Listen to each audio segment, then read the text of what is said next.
Chavos, buenas tardes. Mi nombre es Ricardo Burciaga y el día de hoy les voy a presentar el estudio de mercado. Este tema, chavos, está muy padre, la verdad. Yo tuve la oportunidad de ser el primero en seleccionar los temas de exposición y quise agarrarlo porque pues, es un tema que no conocía y creo que es muy importante, ¿no? Para no únicamente nuestro proyecto en la clase, sino para los proyectos que tengamos en nuestra vida. Entonces, bueno, vamos a comenzar. De misma manera, chavos, voy a presentarles un Excel. Voy a estar brincándome entre la presentación y el Excel para presentarles de forma práctica cómo realizar este estudio. Voy a tomar el ejemplo de una pizzería, porque pues es un ejemplo bastante común que todos podemos entender, ¿no? Mi proyecto pues de la clase es de radiofrecuencia, pero como es bastante complejo ese tema, pues preferí tomar el de la pizzería para que sea un poco más ameno. Y únicamente voy a presentar 2 o 3 puntos acerca de mi proyecto real porque pues ya hice la encuesta y quisiera mostrarles lo que puede obtener, ¿no? Entonces, bueno, vamos a continuar. Espero les guste. Cualquier duda, por favor, comuníquense conmigo en el foro, porque es un tema bastante largo y voy a tratar de ser lo más conciso y lo más completo posible, ¿sale? Bueno, antes que nada, pues definiendo un poco el estudio de mercado, pues es una iniciativa empresarial con el fin de hacerse una idea sobre la viabilidad comercial de una actividad económica. Diría una doctora en marketing que pues hoy el control lo tiene el consumidor. Se le tiene que preguntar qué necesita, qué es lo que le duele. Básicamente queremos saber qué le gusta al cliente, ¿no? Cómo le gusta. Y pues si nosotros podemos atacar ese mercado según esas características, ¿no?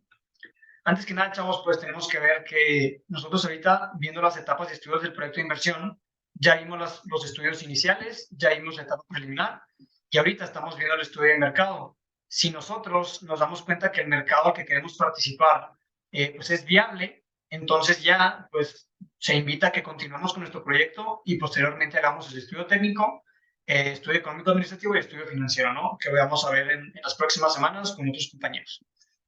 Bueno, primero que nada, chavos, tenemos que definir muy bien el objetivo. ¿Sí? ¿Qué es lo que queremos saber con nuestro estudio de mercado?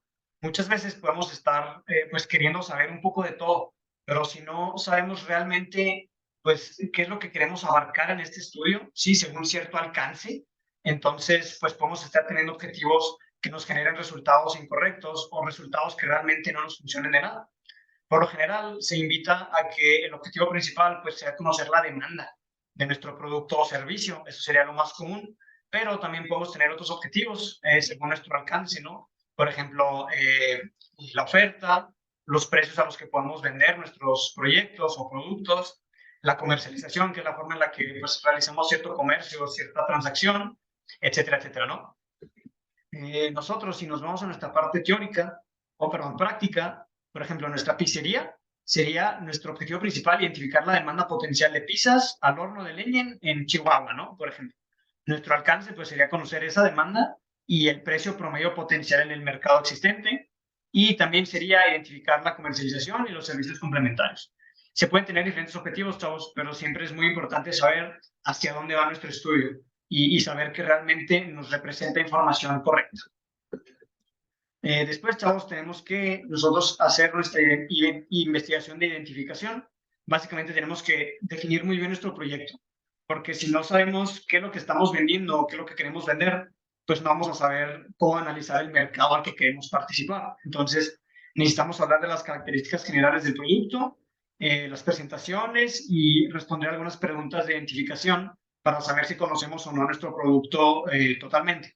Por ejemplo, cómo se llama, cuáles son sus componentes, cómo funciona, cómo se empaca, qué trámites se requieren para obtenerlo, si hay productos complementarios, etcétera, etcétera, ¿no? También es muy importante, chavos, que conozcamos en esta investigación de identificación a qué mercado queremos pues participar o ser parte.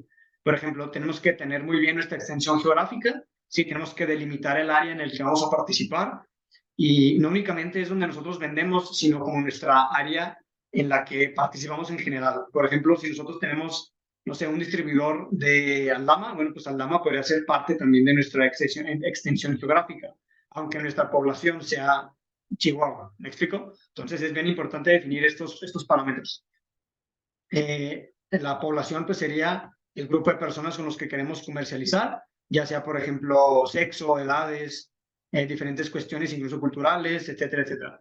Ingresos, obviamente, y las condiciones en las que queremos comercializar, como les digo, ¿no? Por ejemplo, si va a ser digital, si va a ser en persona, etcétera, etcétera. También, chavos, es muy importante saber si nosotros ya conocemos nuestro producto, ¿sí? O ya tenemos nuestra investigación de identificación. Ahora requerimos tener la planificación según el tipo de estudio de mercado por la información que requerimos. O sea, básicamente es qué tipo de estudio de mercado queremos hacer para conocer cierto tipo de información, ¿sí? Por ejemplo, puede ser que queramos información primaria, que son datos obtenidos pues, de forma directa, de forma personal, ¿no? Por ejemplo, por encuestas, o, por ejemplo, datos secundarios, que pueden ser simplemente un estudio de mercado según pues, datos que se tienen en bases de datos, valga la redundancia, que se tienen en INEGI, que se tienen en, no sé, en artículos o libros o pues simplemente que ya están almacenados en lugares, en fuentes confiables, ¿no?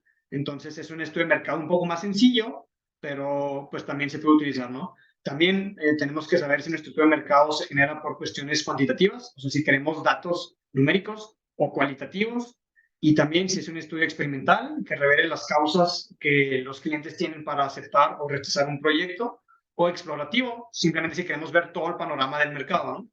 Es importante recalcar que pueden haber diferentes tipos de información. Por ejemplo, para las pizzas nosotros requerimos, miren, si nos vamos para acá, requerimos datos primarios, queremos saber la información para conocer el diferenciador en una pizza que quiere el cliente. Queremos datos cuantitativos, pero también queremos datos cualitativos, como por ejemplo gustos o opiniones, características que quieren los clientes. Queremos que sea un dato, un estudio experimental y también que sea explorativo, ¿sí? Acá arriba pues está la investigación de identificación que ya vimos, las características pues de toda la pizza, ¿sí? Cómo se llama cómo se llama el producto, cuáles son sus componentes, cómo funciona, qué trámites se requieren, por ejemplo, darnos de alta en el SAT, un reglamento para restaurantes, si vamos a tener un distintivo H o no, etcétera, etcétera, ¿no? Productos complementarios, etcétera, etcétera. ¿Cuál es nuestra área de mercado? Bueno, nosotros vamos a definir que estamos en el mercado, perdón, mercado local de Chihuahua. Cualquier persona mayor a 5 años, en este caso son 920,000 personas mayores a esta edad, cualquier nivel de ingresos y, bien importante, chavos, tenemos que definir las condiciones de comercialización. Esta tiene que ser súper detallada, porque, por ejemplo, un mismo producto se puede vender de diferentes maneras. Piensen en un refresco, ¿no? Se puede vender en una maquinita, en un supermercado, en un restaurante. Entonces, tenemos que ser como bien específicos. Por ejemplo, tenemos que saber si la transacción se realiza en productor y comprador, en nuestro caso sí. Si nosotros requerimos capacitar a los empleados, requerimos adquirir insumos con proveedores de forma directa, requerimos saber cómo preparar pues, tener alimentos, necesitamos un servicio de venta, comedor, servicio a domicilio. Nosotros tenemos también que definir las condiciones de comercialización del mercado, por ejemplo. Sabemos que es muy competido, pero que no hay monopolios, lo cual es bueno, que se tienen ventas todos los días y que en algunas temporadas u horas tenemos pues ventas mayores o menores, se tienen reglamentos gubernamentales, etcétera, etcétera, ¿no? Tenemos que ser súper específicos. Entonces, pues, ya que nosotros tenemos nuestra información, chavos, necesaria para pues, planificar nuestro estudio de mercado, tenemos que definir los canales de distribución, que básicamente es cómo se distribuye, ¿vale? La redundancia, los productos, ¿no? O sea, si es por medio de intermediarios, si hay mayoreo o menudeo, si necesitamos ciertos requerimientos, por ejemplo, ciertos alimentos requieren pues enviarlo a cierta temperatura, si necesitamos instalaciones específicas para distribución. Y si nosotros tenemos esto, pues podemos conocer las prácticas de comercialización, que básicamente es la forma en la que se comercializa el producto, por ejemplo, o se hace la transacción, por ejemplo, contado, crédito, si nosotros tenemos ciertos derechos, patentes, etcétera. Y si nosotros tenemos tanto los canales de distribución como las prácticas de comercialización, entonces podemos finalmente tener un esquema de comercialización, que básicamente son las recomendaciones que este estudio nos está dando a nosotros para pues, poder distribuir nuestro producto, ¿no?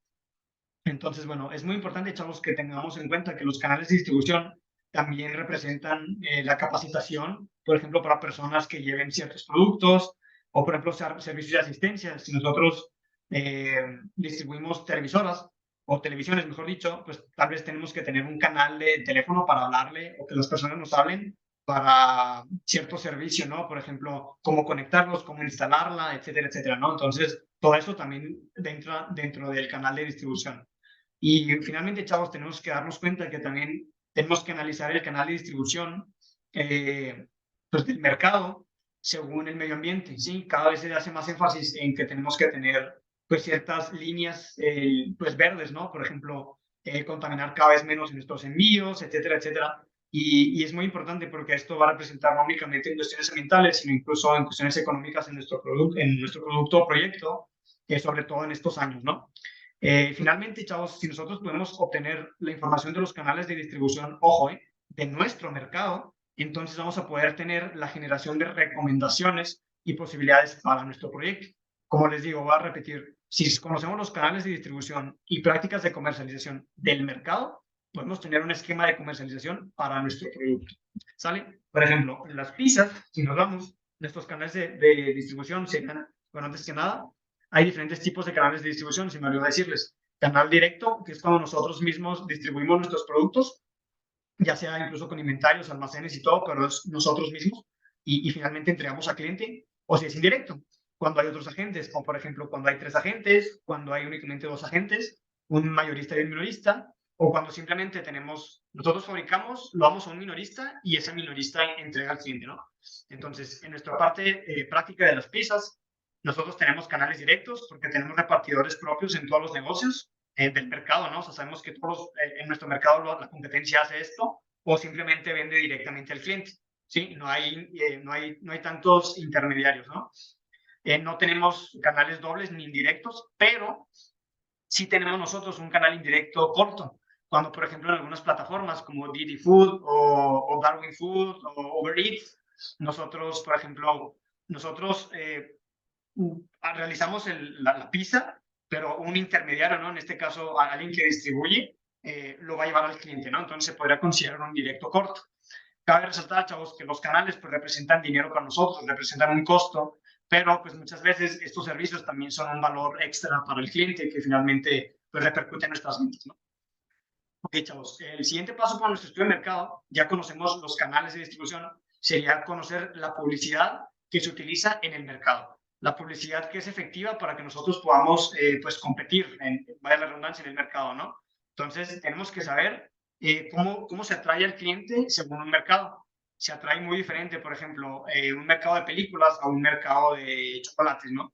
Entonces, dentro de la industria se requiere que las funciones de marketing y ventas sí ayuden siempre, chavos, a crear cierto valor, como ya lo sabemos, ¿no? Mediante cierto posicionamiento. Si la estrategia de marketing se refiere a la posición que una empresa asume con respecto a la fijación de precios, promoción, publicidad, diseño de producto y la distribución. Es muy importante, chavos, saber que nosotros, si queremos competir en este mercado, pues tenemos que saber cómo venderle a este cliente. Sí, les digo, cada mercado pues tiene formas diferentes de generar publicidad, pero esto, chavos, es muy caro. Entonces, aquí tenemos que ser bien específicos y realmente hacer un análisis muy correcto, porque pues es, sobre todo si somos una empresa nueva, nos puede costar mucho dinero el enviar nuestros mensajes a los clientes y que estos nos respondan o no, ¿sí? Muy importante también, según el libro de Administración Estratégica, cuando nosotros tenemos o jalamos a clientes por nuestra publicidad y esos clientes generan cierta lealtad y se quedan con nosotros, pues ya nosotros no tenemos que darle publicidad a estos clientes, tenemos que ir por otros nuevos. Pero estos clientes que ya agarramos, pues nos generan cada vez más rentabilidad porque tenemos que invertir menos publicidad y al mismo tiempo son clientes que ya se quedaron, ¿no? O sea, que son constantes o que están con nosotros. Entonces, hay diferentes tipos de publicidad, ya sea impresos, periódicos, revistas, boletines, publicidad exterior, anuncios radiofónicos, que todavía se usa mucho el radio, por lo menos aquí en Chihuahua, anuncios televisivos y publicidad en línea, ¿no? Y ustedes me pueden preguntar, pues, ¿cómo vas a saber qué tipo de publicidad requerimos? Sí, ya una vez que analizamos la estrategia de publicidad de todo el mercado, sí, tenemos que, ahora sí, definir la publicidad para nosotros. ¿Me explico? O sea, ¿qué sería lo que nosotros necesitamos según nuestros objetivos de compañía? Perdón, objetivos de la campaña, según nuestra segmentación, tenemos que saber, por ejemplo, híjole, yo quiero venderle a gente, un ejemplo, ¿no? Por ejemplo, la Toscana, que es la nueva pizzería, pues ellos le venden a cierto nivel más nice, ¿no? Así, pizzas al horno, ¿no? O peperoncino, o fornaio, o algo así, ¿no? Di Merlo, etcétera, no sé si todavía existe. Por ejemplo, hay otro tipo de pizzas que, pues bueno, se dan por costos, ¿no? Entonces, tenemos que saber a quién le vamos a vender, ¿no? Y para eso necesitamos segmentar a nuestros clientes. También es muy importante que nosotros decidamos nuestra publicidad según el tiempo de respuesta. Si queremos que rápido les llegue por línea o si queremos que, no sé, que sea cada 3 horas en el radio, por ejemplo, ¿no? Y pues todo esto depende plenamente del presupuesto que nosotros pues, tengamos, ¿no? Entonces, por ejemplo, nuestras pizzas nosotros decidimos que se van a realizar por periódicos, por imágenes, por anuncios en radio, ya que es muy utilizado, pero sobre todo nosotros queremos en línea, ¿no? Por ejemplo, nosotros identificamos que casi todas las empresas de pizzas están vendiendo por línea o anunciándose por línea, pues nosotros también tenemos que entrar por ahí. Entonces, ¿cuál es nuestro objetivo? Dar a conocer nuestros diferenciadores. ¿Cuál es nuestro segmento? Bueno, pues público en general que le guste de pizzas. Tiempo requerido, requerimos que sea una publicidad rápida, porque si no, pues los de Pizza de Little Caesars, pues cada 5 minutos salen en la tele, entonces tenemos que llegarles de forma rápida a nuestros clientes potenciales, ¿no? Y pues todo esto va según nuestro presupuesto. Entonces les digo, ya analizamos también la parte de estrategia en publicidad del estudio de mercado. Después, chavos, ya que tenemos esto, tenemos que realizar nuestro cuestionario, ¿sí? Tener que refrescar nuestras ideas y tener que meternos con el cliente de forma directa, ¿no? Esta es la parte más padre para mí y creo que la que todos podemos disfrutar un poco más. Necesitamos tener mucha calidad y precisión con los datos que queremos tener, sobre todo los datos primarios, ¿no? Como ya dijimos, podemos obtener datos secundarios, por ejemplo, no sé, de INEGI, de ciertas bases de datos, pero cuando queremos datos primarios, los datos que los clientes nos dicen, pues tenemos que ser bien específicos y para esto tenemos que diseñar un cuestionario que nos lleve a eso. Entonces, antes que nada necesitamos saber los requisitos para un cuestionario y esto depende en convertir las respuestas, o sea, que nuestro cuestionario nos permita que las respuestas que obtengamos realmente sean información útil para nosotros. También necesitamos tener un formato muy entendible, porque si no, pues vamos a generar cierto error y tenemos que tener ciertas variables, ¿sí? La tasa de respuestas, por ejemplo, estimada, por ejemplo, que es que acepten participar, tasa de evolución, pues que son envíos, o mejor dicho, encuestas que se regresaron, ¿no? O sea, que el cliente mejor, o el encuestado no quiso responder. Sí, todo nos ha pasado que nos rechazan alguna encuesta, bueno, pues eso sería tasa de evolución.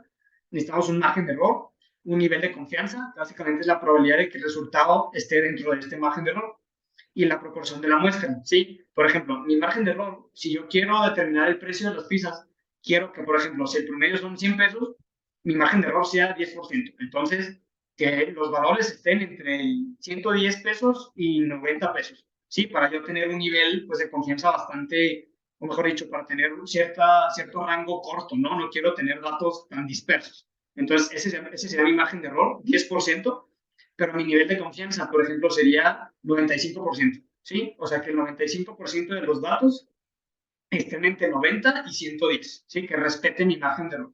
Y finalmente, quiero una proporción de muestra alta. Esta es la relación de las respuestas correctas. Por ejemplo, si de 2 encuestas que hago, una es una encuesta que a la persona pues, le importó y puso, ¿cuánto pagas por una pizza? 4 pesos, pues no es un dato real. Entonces, necesito que mi proporción de muestras sea en relación, una relación de respuestas correctas muy altas, ¿sale? En el diseño de nuestro cuestionario también, pues tenemos que, como ya vimos, para una buena práctica es definir nuestro objetivo, decidir el perfil, ¿sí? Y el tamaño de la muestra, estructura, pruebas piloto, que siempre son de 5 a 10 personas por lo general, o sea, que nuestro cuestionario sea entendible y si 5 o 10 personas lo validen, entonces pues ya podemos analizarlo con otras personas, perdón, con otras personas y si no, pues tenemos que hacer algunos cambios para que nuestro cuestionario sea atractivo y sea al mismo tiempo útil, ¿no? Y finalmente analizar los resultados. Entonces, en nuestro diseño cuestionario, por ejemplo, chavos, aquí sí voy a hablar de mi estudio de proyecto de radiofrecuencia, porque esto ya lo hice, ya lo validé, ¿no? Entonces, por ejemplo, no, aquí están mis respuestas, quiero conocer el interés, etcétera, etcétera. Mi formato tiene que ser entendible, tengo que saber, pues, que tengo que explicar qué es Wi-Fi o es algo que sé que la gente conoce, etcétera, etcétera. Mis variables, aquí está. Por ejemplo, ahorita les digo cómo llevo este número un poco más adelante. Pero yo, según mis variables que yo puse, ¿sí? Yo necesito tener un tamaño de muestra de 72. O sea, ahorita les explico, pero necesito mínimo 72 datos, encuestas para validar pues, mi cuestionario, ¿no? Entonces necesito finalmente decidir la estructura de mis preguntas, si son abiertas, si son cerradas, etcétera, etcétera, ¿no? Aquí están mis preguntas en cierto orden. Yo sí tuve una pregunta de control Y también, pues bueno, yo lo validé con 8 personas, son de 5 a 10. 8 personas me dijeron que estaba bien mi cuestionario al hilo, pues, entonces pues lo validé, ¿no? Cambios necesarios, pues no fue requerido en este caso y ya después pues, continuó con los siguientes apartados, ¿no? Entonces, mi proceso de muestreo, como ya dijimos, pues puede ser virtual, puede ser por correo, puede ser por teléfono, puede ser personal, pues sí, cara a cara.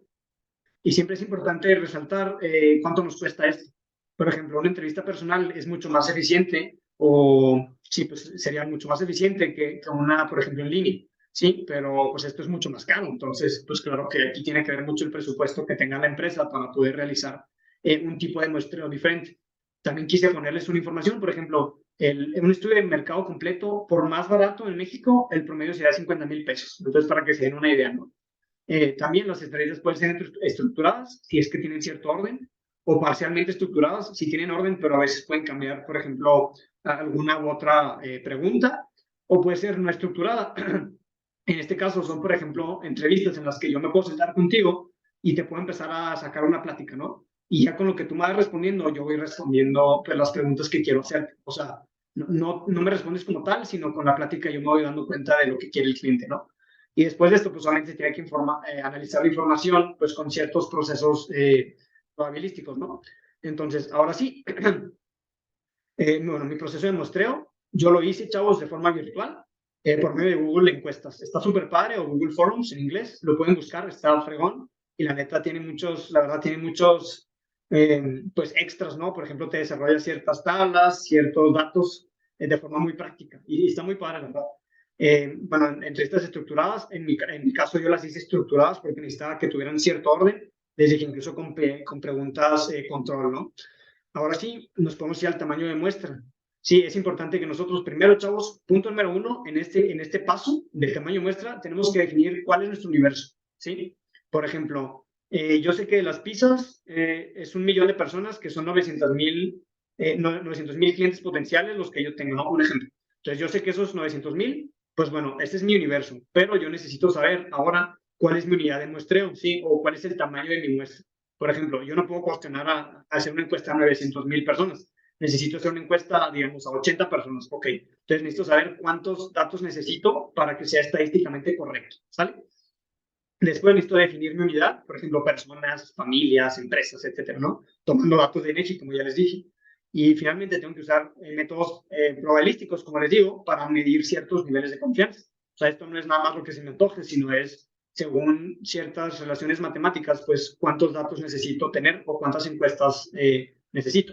¿Sí? Por ejemplo, miren, hay dos formas de hacerlo. Según SurveyMonkey, esta es un tamaño de muestra según su margen de error, ¿sí? Como ya lo vimos, el margen de error, pues simplemente es, si el promedio acaban siendo 100 pesos, pues mi margen de error de 10%, pues sería que haya 90 y 110, ¿no? Entonces, ese margen de error, pues quiero mantenerlo lo más pegado posible, ¿no? Entonces puede ser 10%, 5%, 3%, según mi población. Por ejemplo, SurveyMonkey, si nos vamos a 900,000 personas en Chihuahua, si yo quiero un margen de error de 10%, chéquense, de 1 millón únicamente necesito 100.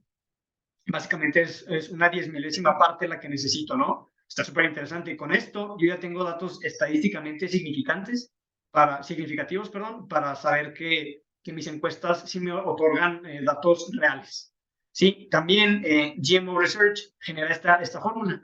Yo lo realicé con esta fórmula pues para hacerlo un poco más interesante, ¿no? Y saber cuántas encuestas necesitaba. Sí, bueno, es lo mismo, tamaño de muestra, que es igual al valor de base basado en nivel de confianza. ¿Sí? O sea, básicamente el valor lambda. Estas son desviaciones estándar, como recuerdan en la clase de estadística, según el nivel de confianza. Por ejemplo, si yo quiero tengo un margen de error y quiero que entre, que el 95% de los datos estén dentro de ese margen de error, entonces yo voy a utilizar un valor lambda de 1.96, ¿sí? Y finalmente, el proporción de la muestra, como les dije, la relación de respuestas correctas, ¿no? Entonces, como les dije hace rato, que miren, que les dije, ahorita les explico esto. Yo necesitaba 72 encuestas para validar mi cuestionario. Entonces, ¿de dónde lo saqué? Pues de esta fórmula, del tamaño de la muestra. Les digo, mi valor de confianza es de 1.96, ¿sí? La desviación estándar. La proporción de la muestra es 75%, o sea que de cada 4 encuestas, 3 sean correctas. ¿Por qué es tan alto? Porque en mi caso es un mercado nuevo, entonces pues aquí, la idea que tienen mis clientes potenciales no es algo comparado con algo más, me explico, sino como es nuevo, pues realmente me están diciendo lo que realmente piensan porque pues es nuevo, no tienen con qué compararlo, ¿no? Mi margen de error yo lo definí en 10%. Entonces, con estos 3 datos, yo necesito 72 encuestas. Hasta ahorita tengo 80 y tantas, entonces pues ya lo validé, lo cual es bueno, ¿no? Entonces, bueno, aquí vamos en el tamaño de muestras, ¿sí? Y ya después pues podemos realizar, o mejor dicho, realizando las encuestas, pues ya podemos saber si son suficientes o no. Entonces, ahora sí, nuestro plan para analizar los datos que obtuvimos, ¿no?, en las encuestas. Pueden ser diferentes procedimientos, ya sean descriptivos, ¿sí? Básicamente obtener medianas, promedios, percentiles, etcétera. Pueden ser revelación de correlaciones. ¿Se acuerdan del coeficiente de Pearson, que es pues, básicamente una correlación? O sea, que tanto está un dato correlacionado con otro. Si es 1, recuerden, es pues, que está totalmente correlacionado, ¿no? Si es -1, pues es que está totalmente inverso. O sea, digamos, si sube el precio, tengo menos clientes, ¿no? Estaría totalmente correlacionado de forma opuesta. Si está en 0, pues es que no hay correlación entre esos datos. O puede ser, por ejemplo, también de estilo de derivación de estructura, que genera estudios de acumulación, factorial, como técnicas estadísticas, y tiene escalas, o evaluación de efecto, que básicamente estos son supuestos que nosotros hacemos según regresiones lineales. También se acuerdan de esto, es, por ejemplo, cuando tenemos variables dependientes e independientes y sabemos que una pues depende de la otra y en cierto nivel, ¿no? Podemos hacer ciertas ecuaciones. Sí, entonces, nosotros tenemos que elaborar según estos, primero definir el procedimiento que más nos conviene, ¿sí? Pues básicamente tenemos, chavos, que tener una justificación científica o sobre todo estadística para saber si nuestros datos son correctos o no. Se escucha muy tedioso esto, pero realmente es hasta una media nos puede funcionar, ¿no? Entonces, depende cuál de estos tipos nuestro proyecto puede tener pues mejores datos, ¿no? Después elaborar ciertos estándares, por ejemplo, ok, si ya sé que voy a utilizar la media, pues bueno, entonces saber qué esa media, qué es lo que me genera, ¿no? O para qué la quiero, según el nivel de precisión y calidad. Pues es muy diferente una correlación a una media, ¿no? Pues hay más precisión en uno que en otro. Y finalmente, chavos, pues necesitamos una mediana, por ejemplo. Y finalmente necesito hacer una preparación de rutinas analíticas. O básicamente tengo que hacer algunas fórmulas en Excel o Minitab o cualquier otro dato que ustedes, programa que quieran, pues para yo tener ese análisis de datos y cada vez que hago una encuesta, pues ya saber cómo realizarlo, ¿no? O sea, no nomás lo que se me antoje. Entonces, miren, por ejemplo, nuestro plan, aquí está, ¿no? El de nosotros es descriptivo porque utilizamos medias, como ya lo vimos. También tenemos técnicas de escalas estadísticas para el margen de error, lo cual pues estamos utilizando derivación de estructura. Perdón. Estamos teniendo una elaboración de estándares de acción en la cual nosotros pues, tenemos ciertas normas de rechazo, ¿no? Si nosotros no cumplimos con el número de encuestas, entonces ya estamos teniendo ciertos estándares, ¿no? En este caso, si yo tengo menos de 72 encuestas, estoy mal, estadísticamente está incorrecto mi dato. Si tengo en este caso 80 y tantas, bueno, entonces ya sé que estadísticamente mis datos pues sí me arrojan un resultado estadísticamente correcto. Y finalmente tengo que hacer una preparación de rutinas. En mi caso, con Google Forms, el mismo Google te genera ciertas gráficas y ya yo con Excel pues decía algunos resultados, ¿no? Entonces, eso es lo que yo hice. Ustedes pueden utilizar el que quieran. Después será la encuesta como tal. Sí, como ya les dije, pues pueden ser formulados estructurados o no estructurados. Puede ser personal, teléfono, etcétera.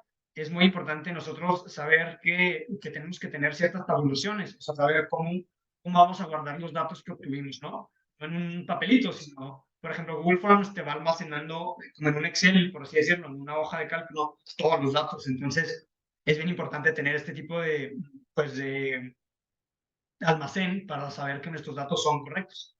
Y pues también finalmente es importante recalcar que en la actualidad pues hay muchas aplicaciones, ¿no? Por ejemplo, SurveyMonkey o por ejemplo Google Forms, que por ejemplo son gratuitas, ¿no? O muchas veces cuestan muy poco según la encuesta que realicen. Y pues son datos bien padres porque son reales, son rápidos, son fáciles, son hasta dinámicos, están chidos o padres, ¿no? Para analizar, para realizar, no son tan tediosos y es mucho más barato que antes, ¿no? Que era, por ejemplo, pues pagarle a alguien para que hablara por teléfono o para ir a hacerlo en persona. Entonces, pues es una ventaja que nosotros tenemos. Sí, por ejemplo, nosotros de forma práctica, miren, por ejemplo, yo hice les digo, fue en Google Forms y está padre porque pueden poner datos numéricos, datos pues con letras, pueden, pues las personas encuestadas pueden ir seleccionando algunas formas, por ejemplo, rellenando estos cuadritos, respondiendo verdadero o falso, poniendo datos numéricos de cuánto pagarían, etcétera, etcétera, ¿no? Entonces, es bien dinámico y está muy padre, la verdad. Ya que nosotros tenemos estas encuestas, necesitamos, chavos, pues, analizar, ¿no? Los resultados de las encuestas aplicadas y, como ya lo vimos, ¿no? Según cierto análisis estadístico. Pero después estos resultados tenemos que nosotros poder explicarlos. Entonces, es importantísimo porque si no podemos tener un número, pero si no sabemos qué significa ese número, pues estamos fritos, ¿no? Entonces, para presentar los datos, Núñez de la UNAM explica perfectamente que tiene que tener 3 puntos muy sencillos. Antes que nada, tienen que ser concisos.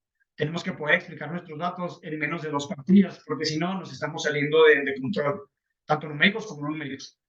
También tienen que ser precisos, tenemos que explicar la forma en la que fueron obtenidos y cómo nos funcionan para nuestro proyecto. Y finalmente tienen que ser completos, ¿sí? Si son reales o no, si no tenemos errores, ¿no? Entonces, por ejemplo, en mi caso, yo tuve el promedio de edad, tuve cuántas personas sí sabían de la radiofrecuencia, cuántas están interesados en el negocio y cuánto pagarían por un estudio de radiofrecuencia, ¿no? Entonces son datos vitales para mí y todo esto tengo que ponerlo, les digo, de forma concisa, precisa y completa en una hoja, ¿no? En un resumen.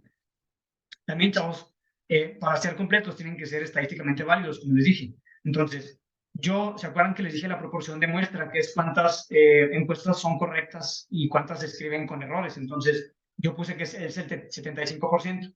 Esto yo lo validé porque yo identifiqué que hay 10 encuestas de las 76 hasta ese momento eran incorrectas, ¿sí? O sea, fueron encuestas pues, que no estuvieron bien contestadas.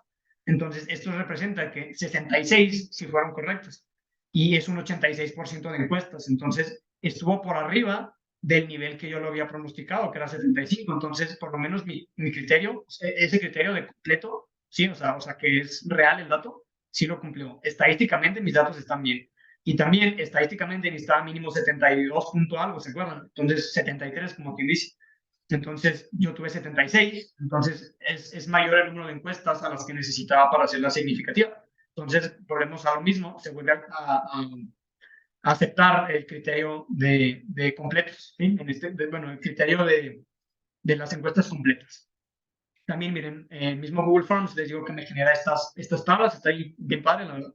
Incluso me dice, miren, así puedo ver pues, las diferentes cantidades que pagarían por mi estudio, ¿no? Está súper padre, la verdad. Entonces, bueno, siguiente, chavos, ya nosotros tenemos ciertos análisis, ¿no? Ya tenemos datos, mejor dicho. Ya tenemos números que nos funcionan. Ya tenemos respuestas cualitativas y cuantitativas, ¿no? Entonces, con esto ya nosotros podemos, pues, darnos una idea de cómo está el mercado. Entonces, antes que nada, es analizar el FODA, ¿se acuerdan? El que vimos la semana pasada, que nuestro compañero nos explicó en la etapa preliminar. Pues bueno, ahorita tenemos que actualizarlo según las fortalezas, oportunidades, debilidades y amenazas que vemos en nuestra encuesta, ¿no? Por ejemplo, volviendo a las pizzas, ¿sí? Digamos que hicimos la encuesta, estas podrían ser el FODA obtenido, ¿no? Tal las fortalezas que tenemos ingredientes y recetas únicas nosotros, ¿sí? Esto lo vimos con nuestras encuestas. Las oportunidades, tal vez podemos incorporar pizzas saladas, esa es una buena opción. Eso vimos en nuestra encuesta, que la experiencia nula, que tenemos nula experiencia en el mercado, esa es una debilidad. Y finalmente que nuestra amenaza es que pues nuestras competencias siempre nos está viendo, siempre está tomando nuestras ideas y que no hay barreras para nuevos participantes en el mercado. Después, chavos, que ya hicimos nuestro FODA, tenemos que analizar la competencia directa e indirecta. ¿Se acuerdan que les dije que hay información primaria y secundaria? Por lo general, podemos obtener con información secundaria, por ejemplo, base de datos, algunos de estos datos. Pero cabe recalcar, chavos, que es bien difícil. Por ejemplo, el tamaño de la demanda aproximada lo puedo saber, pero el tamaño de la oferta de mi competencia, por ejemplo, cuántas pizzas puede hacer Domino's, pues no puedo saberlo tan fácil, porque muchas veces es información confidencial y aquí necesito cierta capacidad crítica para yo poder investigar y tratar de obtener los datos más precisos que pueda. Sí, miren, si estos puntos los vamos a ver acá, por eso no los explico. Miren, aquí, por ejemplo, yo puedo decir, el tamaño de la demanda aproximada fueron 7,000 piezas al día. En Chihuahua hay 7,000 piezas que se demandan según los clientes. Mi tamaño de oferta, según lo que yo pude hacer, según mi capacidad crítica, son 5,000, pero también hay 500 piezas en almacén, por así decirlo, ¿no? Esto es bien importante. Por ejemplo, si yo hago televisiones y sé que mi competencia tiene almacenadas, no sé, 500,000 televisiones, tengo que considerarlas porque, pues, finalmente son televisiones que ellos podrían vender de alguna manera. Entonces, Por ejemplo, yo sé que hay 500 pizzas de alguna manera almacenadas en Chihuahua. Ok.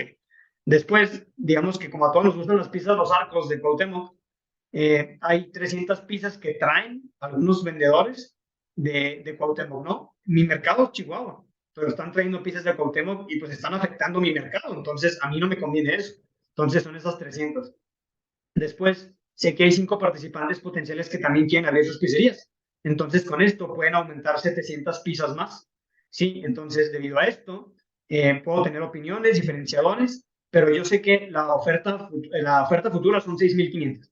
Y digamos que yo sé que mi demanda aproximada son 7.000 actualmente, pero vamos a suponer, en este caso, que la demanda se mantiene. ¿Sí? Cada vez hay más personas que viven en Chihuahua, pero también cada vez hay más personas que les gusta la pizza que se hacen fit y están comiendo ensaladas, ¿no? Vamos a decir. Entonces, se va a balancear con el hecho de que aumenta el número de personas que comen pizzas, pero esos mismos números que aumentan son los mismos que se van por ensaladas. Entonces, voy a decir que mi demanda es igual, 7.000 pizzas al día. Entonces, ya con esto yo puedo saber mi posibilidad de participación, ¿sí? Que yo sé que en un futuro voy a seguir teniendo 7.000 pizzas demandadas y 6.500 ofertadas. Entonces, yo sé que faltan 500 pizzas por oferta. Esta sería la posibilidad que yo tengo para entrar al mercado. Después, yo tengo que analizar, según mi FODA, los riesgos y oportunidades del mercado. Sí, tengo que analizarlos según el entorno de la industria, o sea, mi mercado, según el entorno nacional y el entorno socioeconómico. Por ejemplo, mis riesgos de mercado, de mi mercado, es que hay bajas barreras y que le gusta, pues, a otras personas les gustan otros platillos, ¿no? Pero en el mismo mercado sé que mi oportunidad puede mejorar porque tengo múltiples proveedores de quesos, ¿no? Aquí en Chihuahua hay muchos quesos, entonces eso me beneficia. Por ejemplo, también en mi entorno nacional, sé que a la gente le gustan los platillos locales, por ejemplo, tacos o platillos típicos, ¿no? Entonces, eso me afecta a mí, es un riesgo, pero una oportunidad es que puedo incluir ingredientes nacionales, por ejemplo, no sé, jalapeños, y puedo mejorar a nivel nacional mi imagen como pizza. Finalmente, mi entorno socioeconómico sí, ya sea tecnológico, político, etcétera, social, pues me dice que hay campañas ahorita gubernamentales que le están tundiendo a la comida con alta ingesta calórica, ¿no? Entonces, pues eso me afecta a mí. Y por otro lado, pues cada vez hay más gente que le gusta comer saludable. Pero por otro lado, cada vez hay menos tiempo para preparar alimentos. Entonces, eso me beneficia porque cada vez se demandan más productos de comida rápida. Sí, esto es un riesgo de oportunidad que yo obtuve con mi estudio de mercado. Después, tengo que determinar el precio aproximado, ¿sí? El precio que yo podría pues, tener. Para esto se requieren diferentes precios determinados, ¿sí? Por ejemplo, precios existentes en el mercado interno. Si yo con mi encuesta, tanto primaria como secundaria sobre todo, sé que me cuesta 125 pesos por promedio una pizza en Chihuahua, ok, ese es mi precio de mercado interno. Sí, similares importados cuestan 159, por ejemplo, alguna pizza congelada de otro.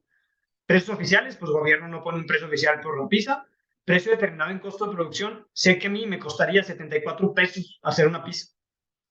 Entonces, si yo sé que me cuesta 74 pesos y mi precio estimado según la demanda, pues mis clientes no me van a pagar más que lo que le pagan al promedio de la pizza, a mi competencia. Entonces, yo la podría vender a 125 pesos.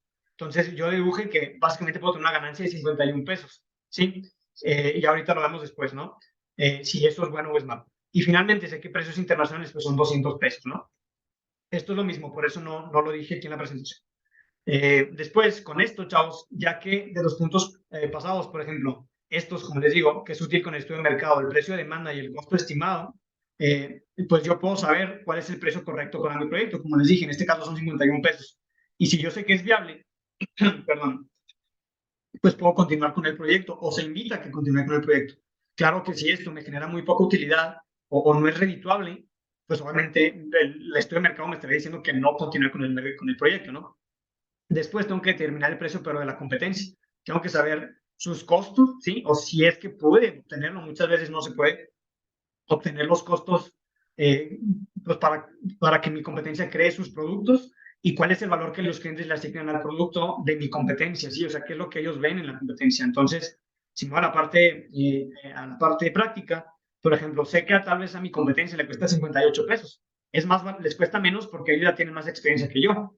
Sí, el precio establecido, como ya lo vimos, es 125 pesos, pero el valor que los clientes le asignan es 130. O sea, básicamente los clientes creen que vale más lo que ellos compran, ¿no? Y esto es ¿por qué? porque siempre ustedes dirían, ¿y por qué la competencia no lo sube a 130?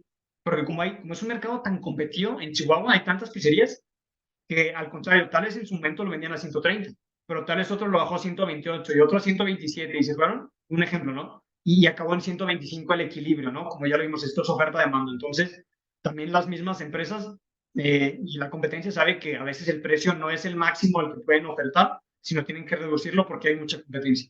Entonces aquí yo veo que existe un excedente consumidor de 5 pesos. Básicamente los consumidores están valuando más caro el producto que están comprando, lo cual es bueno, ¿no? O sea, tiene una mejor imagen. Después de esto, chavos, yo puedo llegar a una conclusión. Entonces, en mi conclusión, ya con todo, si se dan cuenta, vimos marketing, vimos precios, vimos características, vimos encuestas. Con esto yo puedo saber, pues, interpretar si esto me funciona o no, si mi proyecto está bien o no. Esto tengo que ponerlo en un reporte general. Es un documento que explica todo el trabajo que realizamos. Después, un apéndice metodológico, que básicamente es, aquí explicamos los materiales que se utilizaban en el muestreo, ¿sí? Cuestiones estadísticas, como ya lo vimos, y todo lo demás, ¿no? El análisis. Finalmente, les anexo estadístico, que básicamente incluye todas las tablas y los datos que obtuvimos. Y finalmente, un reporte ejecutivo, ¿sí? Que con esto nosotros podemos ver las recomendaciones y los resultados que obtuvimos que realmente nos importan, que realmente tienen cierto valor para nuestro proyecto. Y con esto podemos decidir si es viable o no nuestro proyecto. Y finalmente, chavos, continúa o se rechaza el proyecto. Pues esto es esto genera mucho cuestión analítica, porque, por ejemplo, nuestro estudio de mercado funciona como una herramienta y el proyectista ya sabrá si quiere continuar o no con el proyecto. Les reitero, este estudio únicamente genera información, ¿sí? O sea, y con la información sabemos si continuar o no. Si obviamente nosotros tenemos cierto margen o, por ejemplo, ciertos criterios de decisión. Si, por ejemplo, ahorita les dije, nuestra utilidad es de 51 pesos. Si eso representa, no sé, el 25%, bueno, pues nuestra utilidad está alta. Si nosotros conseguíamos una utilidad mayor al 20%, no sé, un ejemplo, ¿no? Pero, por ejemplo, si es menor a CETES, no sé, algo por el estilo. Entonces, si nuestro criterio de decisión, pues es, mejor dicho, se acepta el proyecto según nuestros criterios de decisión, pues entonces se determina o se invita a continuar con el proyecto. Si nuestro estudio genera datos que no pasan nuestros criterios de decisión, pues se invitaría a que se rechazara el proyecto. Y finalmente, si nosotros tenemos datos incompletos o tenemos ciertas dudas o no pudimos llegar a los datos que queríamos, pues tenemos que volver a reiniciar el proyecto, ¿no? Entonces, estamos con esto, llegaremos hasta esta etapa y es la recomendación que podríamos tener, ¿no? Si optamos por aceptar el proyecto o continuar, pues ya seguiríamos a los próximos estudios que nos van a presentar nuestros compañeros en las próximas semanas. Entonces, pues bueno, esto sería todo por mi parte. Espero les haya gustado. Cualquier duda, por favor, comuníquense conmigo. Y los documentos, ambos están en internet, ¿sale? Bueno, pues muchas gracias y bendecido fin de semana para todos.